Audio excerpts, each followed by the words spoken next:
3. DVD reviews. The Soloist. 7 pounds. State of play. Okay, here we go. First one is 7 pounds. Uh, the first 2 acts of this movie I hated. I won't say I hated them, but I just thought that they were dull, they were lifeless, they didn't go anywhere, really. Uh, I just didn't enjoy them. But somehow, in the last act, the movie becomes fantastic, and I really like the performances in this movie.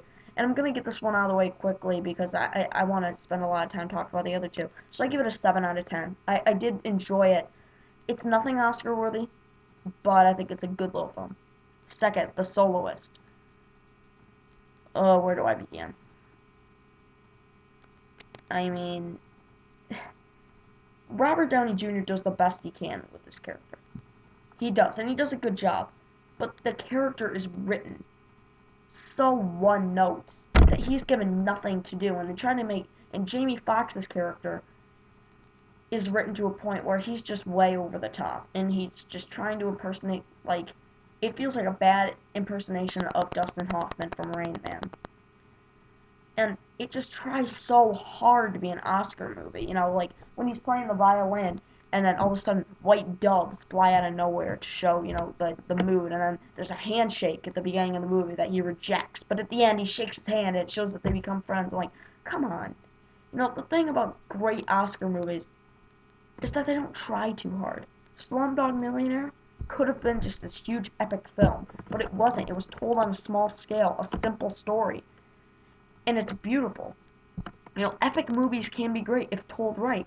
This is a simple story that they try to make into something just a lot bigger than life, and I hated the first 2 acts of this movie. I thought they were downright terrible. I hated them more than maybe any other movie I'd seen this year. The third act I think is better. Uh, a lot better. And when Robert Downey Jr. does get to emote and actually be Robert Downey Jr., he's great. But it sends such a tries to send such this message, it just becomes a mess, And I wanted to love this movie, I really did, but I just couldn't because of these characters, and it ends on a way that's just like, ugh.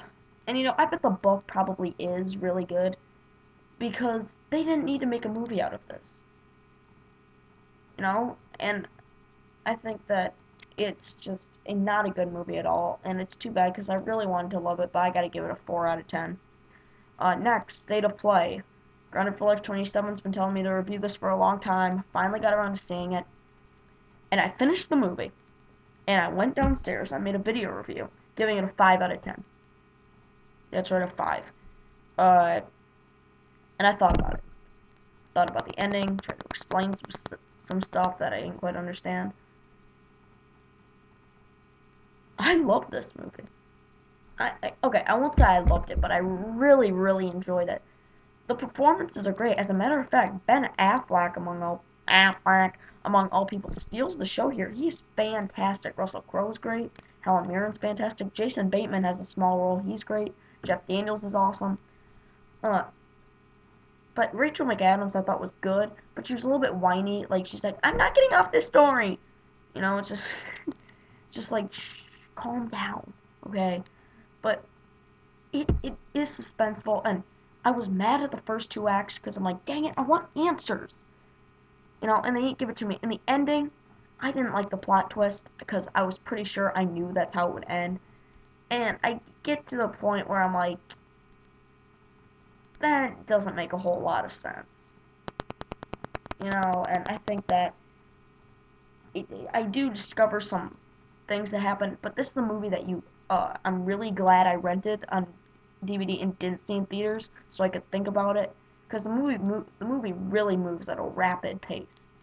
Uh, but and it is a little bit confusing. I'm glad I had those moments to pause it and think about this huge monologue that a character had just given, and I really enjoyed this movie. Will it make my top 10? I'm not sure, but it's a really good thriller. It's realistic too. I think that it's not something that is, I mean, it's fairly realistic, but it is about something that's corrupt. It doesn't turn into something like Eagle Eye, where it turns out that this whole government group is just this total stupid thing. It's a very simple thriller. It's a good movie. It's got funny lines of dialogue. It's fairly funny, and great performances. So I give it an 8. I'll give it an 8.25 out of 10. So those are my reviews. I'll see you guys later. Oh, quick thing. I saw Inglourious Basterds like 2 weeks ago. I don't want to make a quick review for it, but I can't decide. I'm teetering between somewhere between 9 and 10. I really loved it. So I'm just going to say that. Somewhere between 9 and 10 for Inglourious Basterds. I'll see you guys later. Have a good one. Oblige him.